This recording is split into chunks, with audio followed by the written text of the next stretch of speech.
fois de plus, bienvenue sur cette vidéo, cet échange qui nous permet chaque jour de réfléchir sur l'avenir, le présent du christianisme.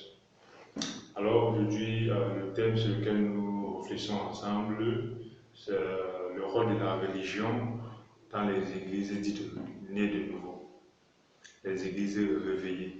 Ça veut dire des chrétiens qui, à un moment donné, sont capables de dire hier, nous étions des pécheurs errants, aujourd'hui, nous avons le salut, nous avons l'assurance d'avoir accès au Père à travers le travail de Jésus-Christ, mais qui continuent à pratiquer la religion. Parce que, au niveau du chrétien, on a toujours essayé de faire croire aux chrétiens que la religion, parler de la religion, il s'agit du catholicisme, d'une sorte d'ancien protestantisme, d'une sorte en fait, des systèmes anciens. En fait, c'est pour ça qu'ils vont vous dire des églises réveillées d'une part et des églises, je ne sais pas comment ils peuvent dire, mortes d'autre part, des églises dormantes d'autre part. Mais nous nous rendons compte que plus le temps passe, plus on se rend compte que la religion, même au niveau des églises dites de réveil, est encore plus grande que la religion dans les églises dites mortes. Pourquoi? Parce que religion, sans faire de la théologie, religion, on dit religion. En réalité, ça vient je l'appelle religare, qui veut dire relier, relier. Alors, il ne s'agit pas de dire dans les nouvelles églises dites de réveil, on adore les statues, on fait des choses sans comprendre pourquoi on fait des choses parce qu'on nous a dit. C'est vrai qu'il y a ces aspects-là, parce que l'être humain est fondamentalement comme ça. L'être humain aime une situation qui va lui permettre en fait d'être sous la coupe des gens. Mais à notre niveau, il s'agit de dire, on se rend compte qu'aujourd'hui, dans les églises de réveil, le niveau de religion est plus important que dans les églises mortes. C'est vous dire, les gens en fait, leur religion, celui qui les relie en fait à Dieu, en réalité, dans la théorie, c'est Jésus-Christ, mais en réalité, on se retrouve en train de voir que celui qui les relie à Dieu, c'est leur pasteur, c'est leur église. C'est-à-dire qu'il y a des chrétiens qui n'existent pas en termes d'unité spirituelle sans leur pasteur. Il y a des chrétiens qui n'existent pas en termes d'unité spirituelle sans leur prophète. Il y a des chrétiens qui n'existent pas, qui n'ont rien à voir avec Dieu, qui ne peuvent rien avoir à traiter avec Dieu, s'ils n'ont pas en réalité l'aval, l'ordonnance, en réalité, de leur pasteur. C'est pourquoi ils vont les appeler les daddy. Daddy m'a dit, si je me lave, c'est parce que daddy m'a dit. Je me lave parce que daddy a dit que je ne me lave plus. Et voilà comment je le. Ainsi de suite. Et c'est ça qui appelle en réalité, dans le christianisme, tellement de. Comment on peut dire? D'imbroglio. Ça veut dire, en réalité, on se retrouve à un niveau où ces systèmes-là salissent plus le christianisme que le catholicisme ne l'a fait, que le protestantisme ne l'a fait. Parce qu'aujourd'hui, lorsque les chrétiens de nouveau sont ceux qui donnent plus le mauvais œil. C'est à travers eux qu'on se dit ces chrétiens-là ne sont pas sérieux.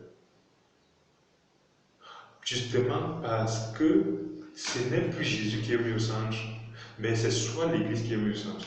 On se retrouve en train avec des églises qui se disent c'est eux qui ont la vérité, les autres n'ont pas la vérité. On se retrouve avec des églises qui te disent c'est notre pasteur qui est le représentant de Dieu sur terre. Il y a des églises qui le disent. Il y a des églises où directement, indirectement, ils sont poussés à adorer la personne qui est à la tête de l'église.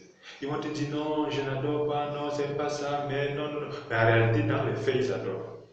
Pourquoi? Parce que c'est très facile de dire on ne fait pas telle chose alors qu'on est en train de le faire. Pourquoi? Parce que aujourd'hui, nous avons été spoliés justement par des Occidentaux qui ont à un moment donné utilisé la Bible pour présenter. Mais la Bible était leur moyen pour avoir ce qu'ils voulaient. Mais à ce moment-là, ceux qui se faisaient spolier disaient non, c'est pas lui que j'adore Dieu, c'est pas chez lui que je donne nos terres. Aujourd'hui, on se retrouve avec l'église catholique, par exemple, qui a des terres pas possibles, qui a été spoliées en Afrique. Vous ne pouvez pas imaginer des centaines de kilomètres carrés de terre. Et on va te dire non, quand on ne donnait pas à l'église catholique, on donnait à Dieu. Et c'est ce qui se fait aujourd'hui. Quelqu'un prend tout son salaire, il s'en va donner à l'église, il dit je ne donne pas au pasteur, je donne à Dieu. Quelqu'un méprise sa famille. Quelqu'un méprise sa famille, ses parents, ses arrière-parents, il est traité de sorcier, de trucs. Il dit non, c'est pas eux, c'est Dieu qui m'a dit, ainsi de suite. C'est plus tard qu'on se rend compte, en fait, c'était de la folie. Bibliquement, c'est la folie. Donc, pour voir, en fait, l'impact de la religion, il suffit de regarder l'ensemble des personnes qui nous lient à Dieu. C'est pour ça qu'on parle aujourd'hui de la religion. S'il y a une personne d'autre qui te lie à Dieu, directement au quotidien, autre que Jésus-Christ, tu es dans la religion. C'est quelles que soient les raisons logiques que tu vas donner, tu es dans la religion. Parce que personne d'autre n'a donné sa vie pour toi. Personne d'autre au quotidien ne met toute son énergie sur toi. Personne d'autre n'a sacrifié sa vie pour toi. Même pas celui qui est en train de te spolier actuellement et tu es en train de dire c'est le serviteur de Dieu, c'est ainsi de suite. Alors, le texte que nous allons utiliser aujourd'hui, c'est principalement le livre d'Éphésiens. Éphésiens 3.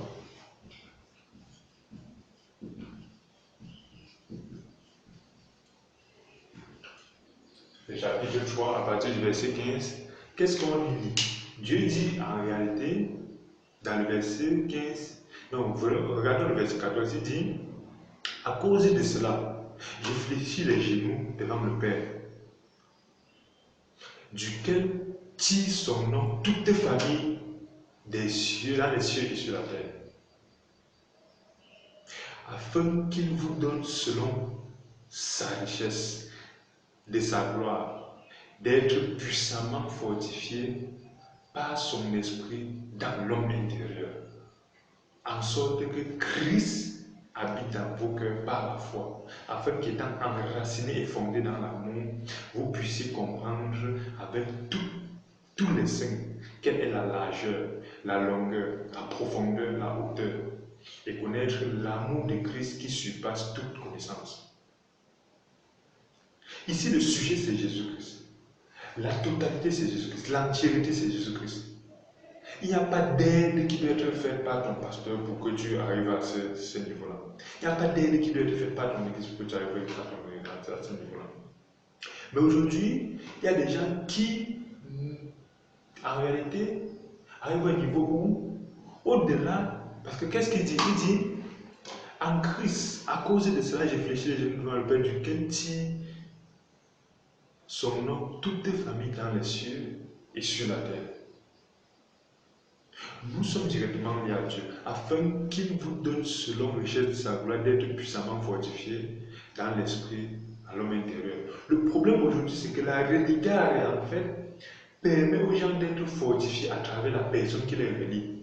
Ils ne sont pas fortifiés à travers l'homme intérieur. Donc ça veut dire quoi?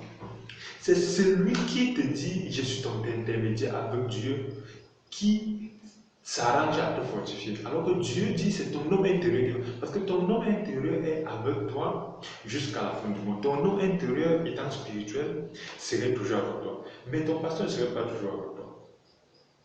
Celui que tu donnes des raisons en biblique, en théorie, qui en apparence sont bibliques, mais qui ne sont pas bibliques, de dire c'est lui qui est mon intermédiaire, en réalité il ne serait pas avec toi. La seule chose qui est avec toi, c'est le Saint-Esprit. La seule chose qui sert toujours avec toi, c'est Jésus-Christ, qui est un être spirituel, qui n'est ni un blanc avec des longs cheveux, avec les yeux bleus, jamais. C'est un être assez laid, comme le dit Ésaïe 53. C'est un être spirituel, alors c'est lui qui serait toujours avec nous. Alors aujourd'hui, il s'agit pour nous, Africains, pour nous justement des églises nées de nouveau, de retourner à la spiritualité et non à la religion. Parce que la religion, c'est l'ensemble des méthodes que l'homme a mis sur pied aller vers Dieu. Alors que la spiritualité, c'est la partie de Dieu qui est en nous. À un moment donné, Dieu a mis une partie de lui en nous. C'est cette partie-là qui nous tire vers l'au-delà. Ecclésiaste le dit, Dieu a mis en nous le désir de l'éternité. Chacun à un moment donné se dit, mais d'où est-ce que je viens? Où est-ce que je vais? Ce que je perçois actuellement n'est pas suffisant dans ce que mon âme doit savoir. C'est cette partie-là qui nous rappelle que nous venons d'ailleurs. Et c'est cette spiritualité-là que Jésus-Christ est venu pour nous donner. Mais aujourd'hui, les gens ont, puisqu'ils ont des intérêts, pourquoi?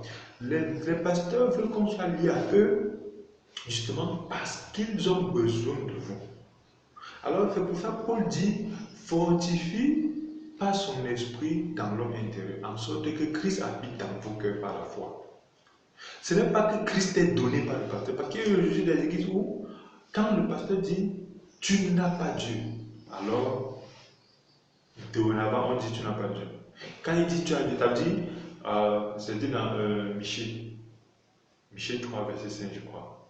Dans le livre de Michée, il est dit, des faux prophètes qui prophétisent l'abondance lorsqu'ils ont quelque chose à mettre sur la table. Et ils prophétisent la malédiction lorsqu'il n'y a rien. Ce sont des pasteurs-là qui, lorsque tu les donnes, ils te prophétisent la bénédiction, mais lorsque tu ne leur donnes pas, ils te prophétisent la malédiction. Mais l'homme intérieur n'est pas dépendant de cela. Le verset dit en sorte que Christ habite dans vos cœurs. Dans la religion, Christ n'habite pas dans le cœur, Christ habite soit dans l'église, soit dans le pasteur qui te guide. Mais en Jésus-Christ, dans le christianisme, dans la spiritualité, Christ habite dans nos cœurs.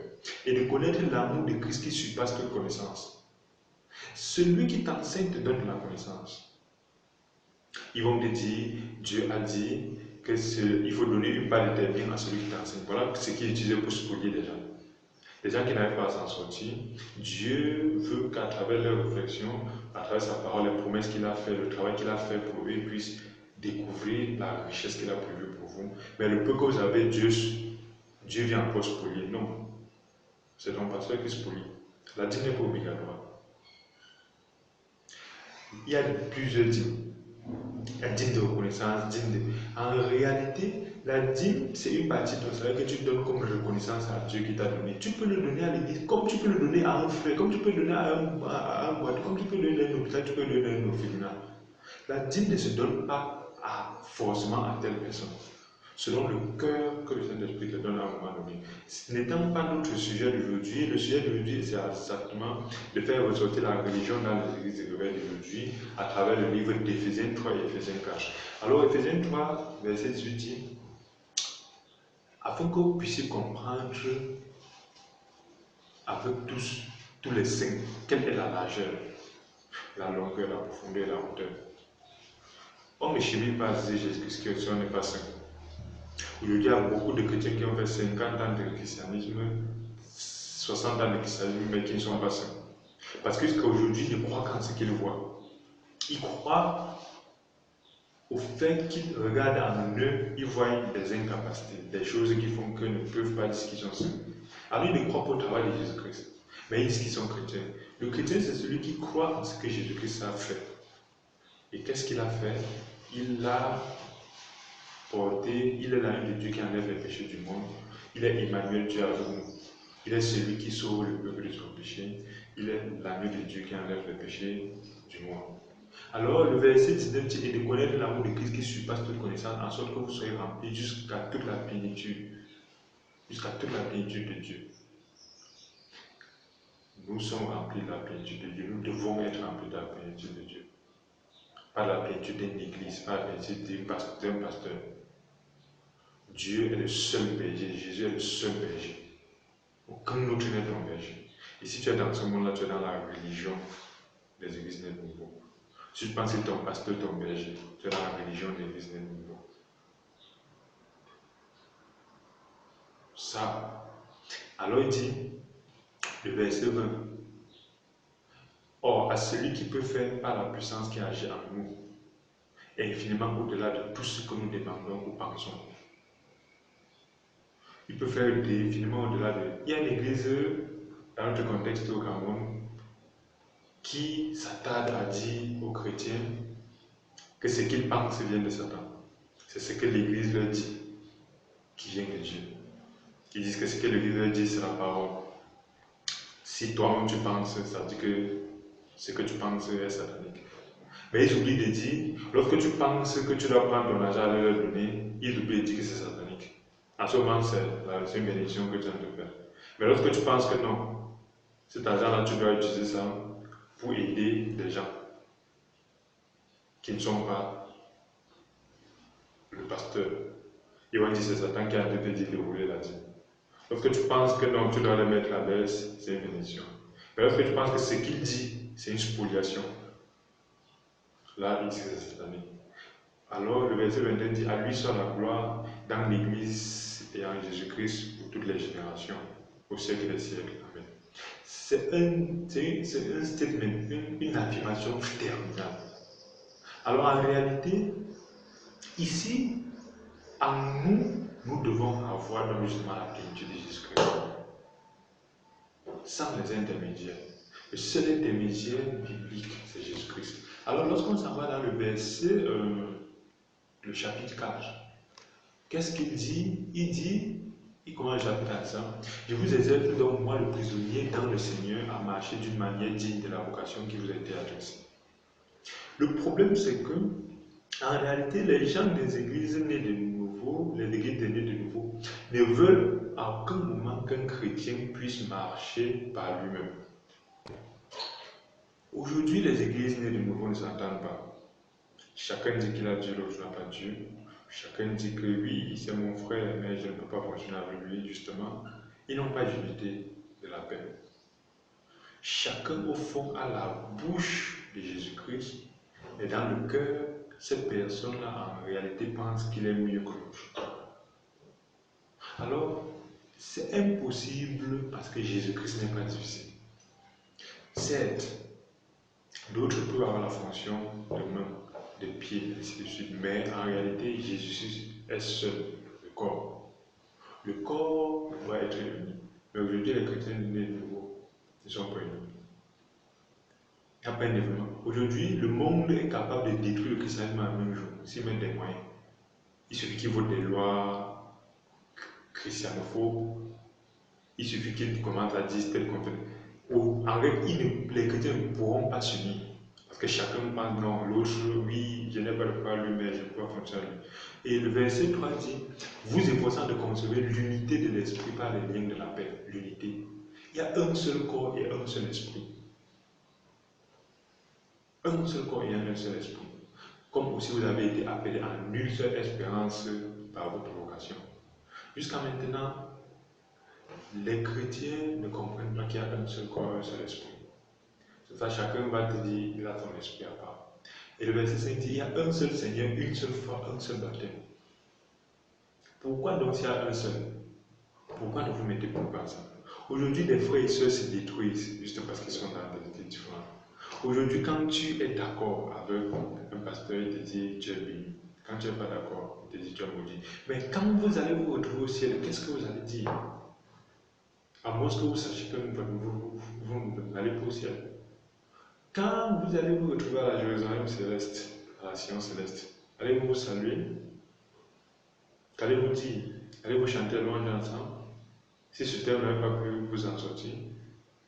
Alors, il dit, un seul Seigneur, un seul Dieu, le Père de tous, qui est au-dessus de tous et parmi tous et en tous. Voilà ce qui détruit donc le verset central d'aujourd'hui.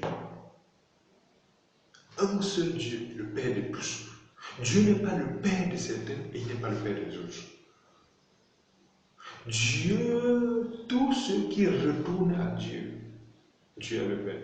Si tu retournes à Dieu et que le pasteur n'est pas d'accord, Dieu reste ton Père. Si tu retournes à Dieu et que les gens de l'église pensent que non, tu ne mérites pas, Dieu reste ton Père. Si tu retournes à Dieu, les gens pensent qu'ils sont mieux que toi, Dieu reste ton Père. Même s'ils le disent, Dieu reste ton Père. Dieu est au-dessus de nous, c'est lui que tu dois regarder. Et parmi tous et en tous. D'où vient-il que Dieu est au pasteur et Dieu n'est pas dans les fidèles?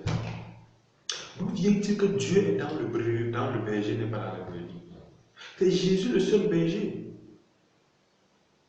Le pasteur n'est qu'une brebis. Son fidèle est une brebis. Alors Dieu est parmi tous et en tous. Mais à chacun de nous, la grâce a été donnée selon la mesure du don de Christ. C'est pourquoi il est écrit, il est dit, étant monté au ciel, il a amené des captifs et a fait des dons aux hommes. Or, que signifie il est monté sinon qu'il est descendu dans les régions inférieures de la terre? Celui qui est descendu, c'est le même qui est monté au-dessus, afin que tout soit rempli, afin de remplir toutes choses. Jésus est le seul qui est monté au ciel. Il est le seul qui est descendu en enfer.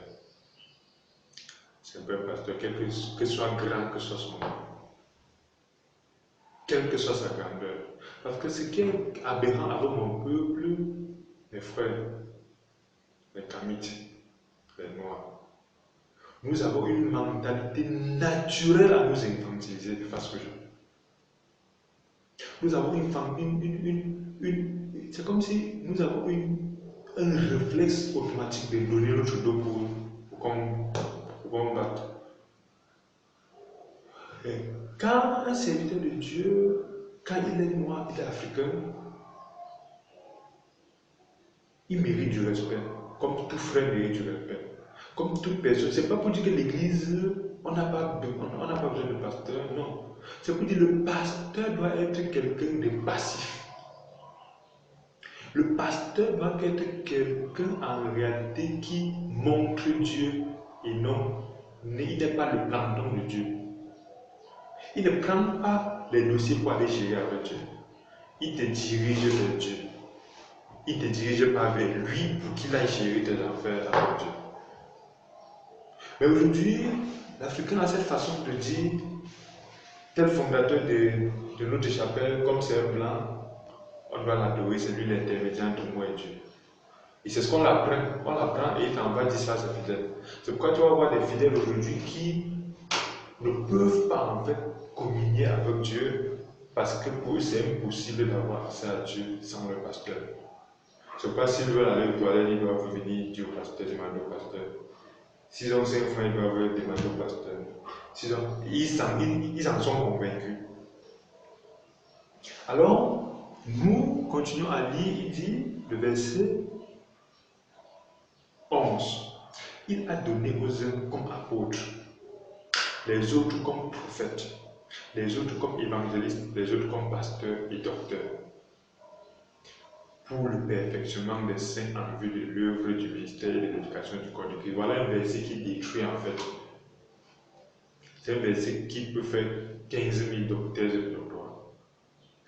Dans l'Église, Dieu a donné selon les dons. Pourquoi il a donné cela? Pour le perfectionnement des saints. Il a donné des apôtres. Qu'est-ce qu'un apôtre? C'est quelqu'un qui est chargé d'aller annoncer une branche, une science. C'est le précurseur dans un endroit. Les 12 apôtres étaient les précurseurs du christianisme, même si le nom n'était pas appelé comme ça, dans le monde, des précurseurs. Ce n'étaient pas des personnes intelligentes, ce n'étaient pas des personnes qui étaient des intermédiaires, non, c'était pas. Si tu as fait intermédiaire entre les gens à qui tu peux imaginer Dieu, tu n'as pas t'en glorifier. Mais aujourd'hui, ce n'est pas le cas. Il dit des prophètes. Les prophètes ne sont pas des personnes avec des théologies qui vivent de la chasse et de la cueillette, qui voient, qui causent avec Dieu et qui font comme Élie, font tomber la pluie, non. Les prophètes, c'est des personnes qui, à travers le Saint-Esprit, sont capables de parler du présent et de s'orientation avec le futur, selon ce que leur a donné le Saint-Esprit. N'importe qui peut prophétiser sans être une personne extraordinaire, sans être l'intermédiaire. Mais aujourd'hui, le christianisme est détruit à cause justement de cette notion de prophète. Il continue, les autres comme évangélistes. L'évangéliste, c'est celui dont le travail de parler de l'évangile, tout simplement. Il n'est pas un intermédiaire, il n'est pas le berger de quelqu'un. Les autres comme pasteur. Vous voyez, pasteur en fait vient à quel moment?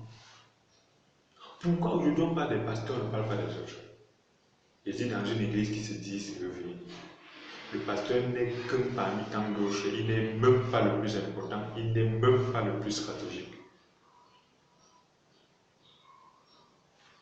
Il n'est n'importe qui peut être pasteur. C'est choquant, mais c'est vrai. Il n'y a pas quelqu'un qui va venir se mettre devant toi et te dire je suis ton pasteur. Avant, il y a une relation hiérarchique où je te donne. D'autres comme des docteurs.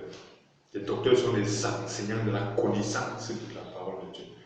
Donc les gens qui vont te parler du même Éphésiens 4, pas en termes d'inspiration, mais en termes de...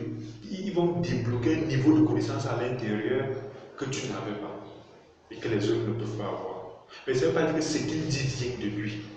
C'est le Saint-Esprit, ça veut dire qu'il a une facilité à être utilisé par le Saint-Esprit pour expliquer certaines choses de façon plus claire. Ce n'est pas le cas des gros diplômes, tu dois venir se mettre devant pour marcher sur ta tête. Et ça me réduit à table. Il y a tellement de regards entre les hommes et Dieu que le peuple de Dieu est tellement déçu. Et le peuple de Dieu est pire que les chrétiens. Dit des églises mortes. Les réveils sont qui? Et ceux qui suivent le christianisme aujourd'hui, ce n'est pas l'église morte. L'église morte, au moins, ils ont accepté leur temps à un moment donné. Et aucune église morte va venir te combattre parce que tu as quitté de l'église, non. Mais aujourd'hui, tente de quitter d'une église de réveil. On va te maudire, on va te punir, on va te ainsi de suite, on va faire des prières et on va dire aux autres, vous voyez ce frère, Satan l'a pris, vous voyez cette soeur, elle est devenue une rebelle. Après on va se dire, je prêche la grâce, on va aller prêcher pour les autres, on va se dire, on se dit pas, mais demain, qu'est-ce qu'on va se dire on va se retrouver au ciel. Alors, il continue de dire, il dit, verset 12, mais pour le perfectionnement des saints et l'éducation du corps du Christ, jusqu'à ce que nous soyons parvenus à l'unité de la foi dans la connaissance du Fils de Dieu. L'État donc fait à la mesure de la stature parfaite de Christ, afin que nous soyons plus des enfants flottants et emportés à tout vent de doctrine par la tromperie des hommes, par la ruse et les moyens de séduction. La tromperie des hommes qui vous disent qu'ils sont l'intermédiaire entre vous et Dieu. Mais que professant la vérité et la charité, nous croyons à tous égards à celui qui est le chef, Christ. Ça veut dire que dans cette salle, qu'est l'Église, le seul chef c'est Christ. Aujourd'hui, mon peuple adore les autres hommes. Ils te disent, c'est Moïse. Ils te disent, c'est Josué. Le peuple a besoin de Moïse, c'est notre Moïse, le peuple a besoin de Josué. Le problème, c'est qu'ils appliquent l'Ancien Testament au Nouveau Testament. Paul lui-même n'était pas pris pour Moïse. Pierre ne s'est pas pris pour Moïse. Philippe ne s'est pas pris pour Moïse. Timothée ne s'est pas pris pour Moïse. Même lorsque Paul indique à Timothée comment gérer l'église, il ne lui dit pas soit le Moïse des gens. Il ne lui dit pas soit l'intermédiaire entre Dieu et les gens. Non, jamais. Il lui dit en termes de soit la personne qui dirige les gens vers Dieu. Alors, le verset 16 dit c'est lui, et grâce à tous les liens de son assistance, que tout le corps, bien coordonné, formant un solide assemblage, tire son accroissement selon la force qui convient à chacune de ses parties et s'édifie lui-même dans la charité. Chacune de ces parties tire sa force de qui? De Jésus-Christ qui est le chef. Pas de ton bishop, pas de ton pasteur, pas de ton fondateur, pas de ton prophète, pas de ton daddy. Ces gens-là sont importantes, mais elles ne sont pas des intermédiaires entre toi et Dieu. Si ces gens-là te maudissent, tu dois regarder à Dieu, parce que ce ne sont que des hommes. Ils te maudissent par rapport à Michel 3, parce que tu n'as pas mis directement que j'ai dans le gosier. Le truc, c'est que il ne s'agit pas de dire on doit mépriser les personnes. Pourquoi? Celui qui a Dieu ne peut pas mépriser un ancien. Mais l'ancien ne doit pas se positionner comme s'il était le Dieu déjà. Il ne s'agit pas de dire que le chrétien doit vivre comme un électron libre, non. Il ne s'agit pas de dire que le chrétien doit vivre comme l'égal de tout le monde, non. Mais en réalité, nous sommes égaux devant Dieu. Mais dans la connaissance matérielle au quotidien, nous avons besoin des uns des autres, pas seulement du pasteur. Qu'est-ce que ça veut dire? Ça veut dire le chrétien a besoin tant du plus petit que lui, tant de celui qui est devant lui. Devant lui, ça veut dire celui qui a surmonté certaines choses qu'il n'a pas encore surmontées. Mais ce n'est pas parce que tu as surmonté certaines choses que d'autres n'ont pas surmonté que tu vas te positionner comme leur Dieu, non. D'autres brebis ont déjà surmonté des choses que le pasteur ne surmontera jamais, que si le pasteur surmonte, il va mourir. Mais au quotidien, le pasteur pense qu'il n'a rien à prendre de ces brebis-là. Voilà pourquoi la corruption entre. L'église, c'est la table des saints. L'église n'est pas la hiérarchie des saints. Alors, le verset 17 dit, voici donc ce que j'ai dit et je déclare dans le Seigneur, c'est que vous ne devez plus marcher comme les païens qui marchent selon la vanité de leurs pensées. Ils ont l'intelligence obscurcie. Ils sont étrangers à la vie de Dieu à cause de l'ignorance qui est en eux, à cause de l'endurcissement de leur cœur. Le païen, en réalité, qui n'est pas celui-là qui a reconnecté à Dieu. C'est pour ça être né de nouveau, c'est très important. Mais après être né de nouveau, nous devons éviter cette religion en réalité qui est plus dangereuse que la religion catholique protestante. Très dangereuse. Alors, à la fin, on dit, verset 31 de Éphésiens 4, que toute amertume, toute animosité, toute colère, toute clameur, toute calomnie, toute espèce de méchanceté disparaisse du milieu de vous. Aujourd'hui, si les chrétiens de nouveau, ils expriment tout ça quand le devient dit la chair est faible. Ils se détruisent entre eux. Chacun est son frère. Les gens s'entretuent, il y a les camps dans l'église. Le pasteur a ces gens qui l'aiment parce qu'il donne à manger. Il y a ceux-là qui disent non, ce sont des gens qui, si ce n'était pas Dieu, je ne les permettrais plus. Il y a les camps, les pasteurs se détestent, les frères se détestent. Les frères détestent les gens d'autres de l'église, les pasteurs détestent les gens d'autres de l'église. Quand il y a un pasteur d'une église A, on dit les pasteurs asseyons-nous pour faire quelque chose, un forum. D'autres s'asseyent, ils veulent enseigner d'autres. D'autres s'enseignent, ils ne veulent pas que d'autres parlent. Ainsi de suite. Après, quand il lisait Éphésiens 4, que toute amertume, que toute animosité, toute colère, toute clameur, toute calomnie, toute espèce de maladie disparaisse du milieu. Soyez bons les uns envers les autres, compatissants, vous pardonnant réciproquement, comme Dieu vous a pardonné en Christ.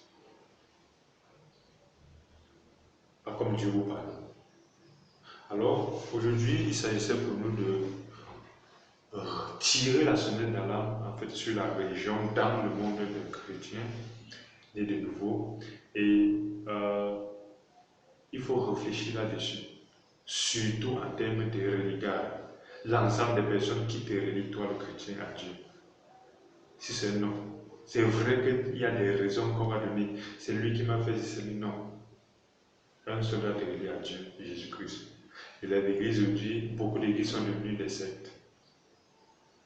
On se dit des sectes, c'est un endroit où on s'habille en noir et on boit du sang humain. Non. À la base, aujourd'hui, c'est lorsque tu sors que tu vois la vraie face en fait de beaucoup d'églises. Pourquoi? Parce que quand on s'est dit c'était l'église qui devait relier cette personne-là à Dieu, ou c'est ce pasteur-là qui devait relier. Comme cette personne-là n'est plus reliée, on la combat justement parce que directement et indirectement, on sait que derrière cette personne, on a de l'intérêt.